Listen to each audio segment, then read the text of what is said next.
What's going on, YouTube? This is SG1 Sports, and you're watching our college football channel. We continue with our schedule previews and record projections. Iowa State is up next, a team that had maybe the toughest non-conference schedule for any Power 5 team last year. They had to play Louisiana. That was their one non-conference game.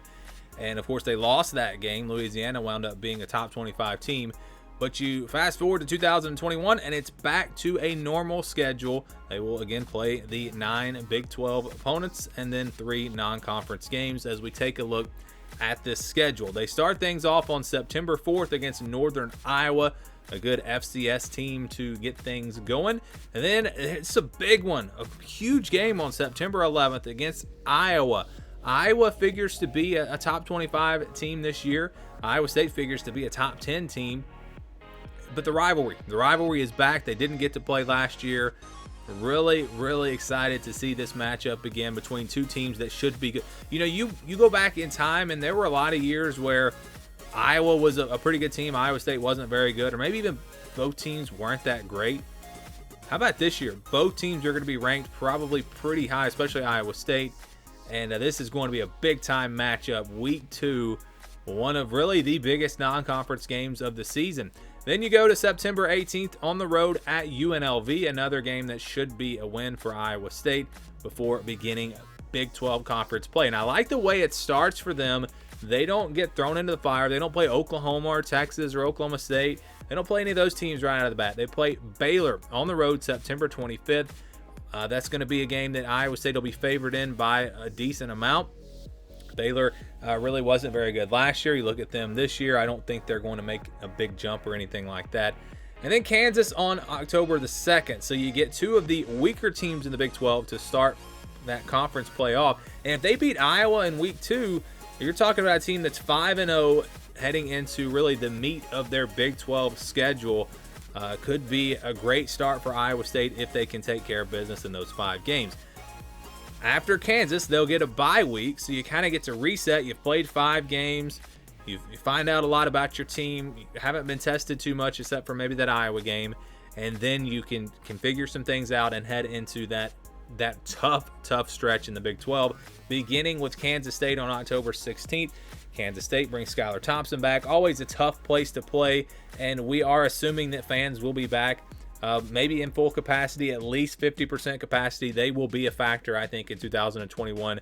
There's not much debating that. Now, of course, things can change between now and then. Who knows what's going to happen? But we have to look at it as if fans will be in attendance, and that'll be a big game there. Then on October 23rd, they'll play Oklahoma State at home. Cowboys are a team that's always tough.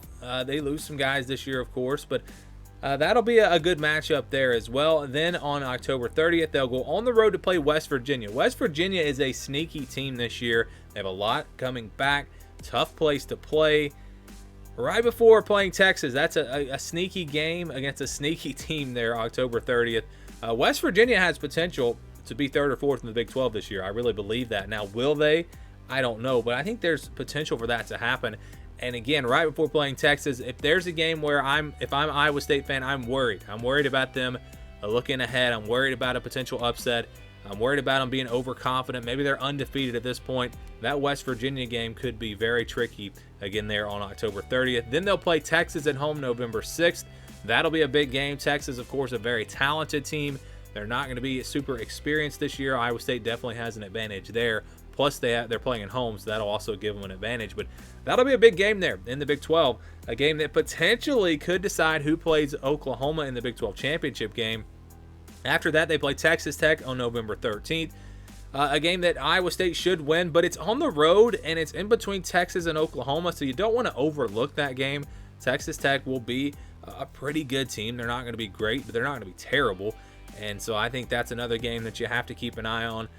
For a potential, that would be a big upset. I think that would be a much bigger upset than the West Virginia game. And then they'll play Oklahoma on the road. So you got back-to-back Texas Tech and Oklahoma, and a game that is going to be huge, and a game that could happen twice. We could see Iowa State and Oklahoma play twice. I think it's very possible. I think these are the two best teams in the Big 12 right now, two teams that are going to be preseason top 10 teams. And then they'll play TCU to close it out on November 27th. Another opponent that's going to be pretty tough, but Iowa State should be favored. So you look at this schedule again. I like the way it starts. You got 5 games that shouldn't be too tough outside of that Iowa game, which is definitely a winnable game. They'll be favored, I think, by a little bit in that game. And you don't really have any tough stretches, any tough back-to-backs. The only back-to-back road games are UNLV and Baylor, and then Texas Tech and Oklahoma. So nothing too tough there. Of course, Oklahoma is tough, but you're not playing like Oklahoma and West Virginia or Oklahoma and Texas back-to-back. So I think the schedule sets up pretty well for them, and it's going to come down to those final games, really from West Virginia down. I think this team has a great shot to be undefeated going into that West Virginia game. But from West Virginia to Texas, even Texas Tech on the road, Oklahoma, TCU, those 5 games I think will determine if Iowa State is a playoff contender or if they're just a team that maybe can get back to a New Year's Six bowl. All right, so we've shown you the schedule for Iowa State. Now let's give you a projected record based off of this schedule. And I want to be clear that this is not an official prediction. This is simply a projection based off of the schedule and just kind of grouping teams together. For example, Iowa State and Oklahoma will be in that top tier because they're going to be top 10 teams more than likely. Then you got your next tier with Texas and West Virginia, Iowa, the teams that'll be top 25 teams or maybe just outside the top 25. Then you go on through there and kind of group these teams together just to get a projection, not an actual prediction. And when it comes down to a prediction, of course, we'll go through each game and predict who will win each game. But that's not for many, many months. So this is the scale that we will use. If the game is in white, it'll be a 41 to 59% game, really a 50-50 game, a game that can go either way. Then you got your less than 10% in red, 10 to 25 in orange, 26 to 40 in yellow, 60 to 74 in purple, 75 to 90 in blue, and over 90% in green. Now, I'll go ahead and tell you right now, Iowa State does not have a game under the white. They do not have a game 40% or under. Might be the first time ever that I've done this, that Iowa State does not have a game where they're going to be a clear underdog by a touchdown or more. And that's really what we're talking about when we go to the yellow and below. So we go through the schedule and we start with the green, the 90% games. We've got 3 of those: Northern Iowa, UNLV, and Kansas. I think all 3 of these games are wins for Iowa State. I don't think they'll have too much trouble. Kansas, believe it or not, Kansas, as bad as they were last year, they actually are towards the bottom of the Big 12 in returning production.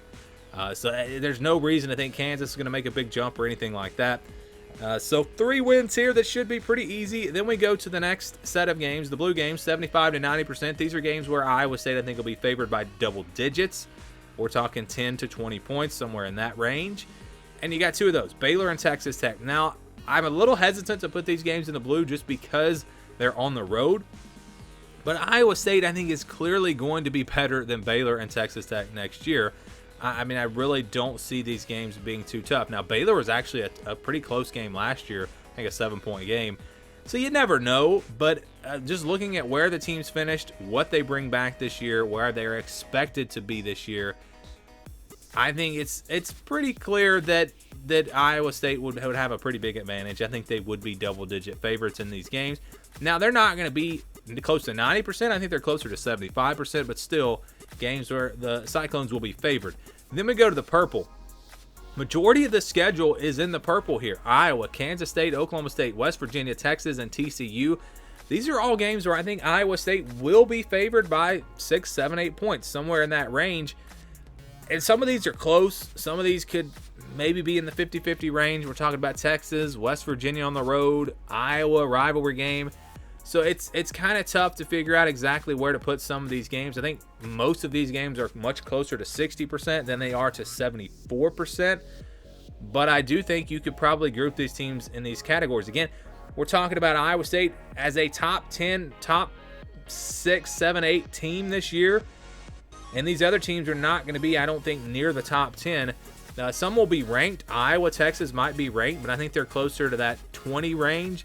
So because of that, and again, the way we group these teams together, we're going to put all of these in the purple and say that Iowa State will be favored by 6 or 7 points in each of these matchups.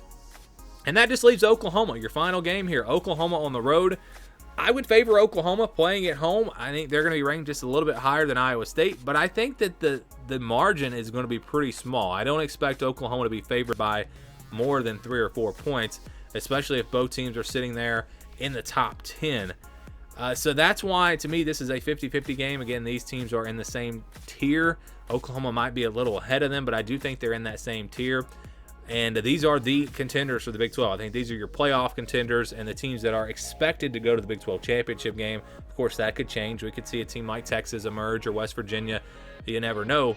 But I think you can put that in the 50-50 category. And then when you average these out, and the way we do this projection, if it's in the blue or the green, it's considered a win. So you've got 5 wins here on the schedule. Then you average out those other 7 games. And when we average out, we use 50% for the white, 60% for the purple. You average all these games out. And because of the fact that they're going to be favored, a slight favorite in most of these games, it would have them winning 4 of those 7 games. And the projected record for Iowa State comes out to be 9-3. So even though they're favored in every game except for one, because those games are expected to be close, and because teams that are favored by a touchdown typically lose some of their games, that's why you've got more than one loss here. And the projection, again, not a prediction, but the projection based off of these numbers comes out to 9-3 for this team. We'll see what happens. Again, they'll have a chance, I think, to go 11-1 even if they don't beat Oklahoma. And it could be a very special year. Let's say they go 11-1, lose to Oklahoma, then they play them in a rematch, they beat them, and yes, Iowa State could be in the college football playoff in 2021, something that I think a lot of people would be surprised to hear if you just go back a few years ago. But this program has really started to turn the corner. They become one of the top programs in the Big 12, and they'll have a chance to do something very special this year. Do you agree or disagree with this projection? Do you think they'll be higher or lower than 9-3? Give me your thoughts down in the comments below, and thank you for watching this video.